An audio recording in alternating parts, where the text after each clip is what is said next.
This walkthrough uses a browser extension, so the steps stay simple.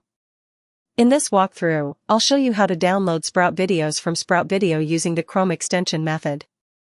Install or enable the downloader extension in Chrome. Navigate to the Sprout Video page with the Sprout videos. Start the video, then click the extension icon. When the media appears, choose the correct file and download it. The key is to let the extension scan after the video starts playing, then save the detected media file. Only download content you have permission to save, and follow the platform's rules.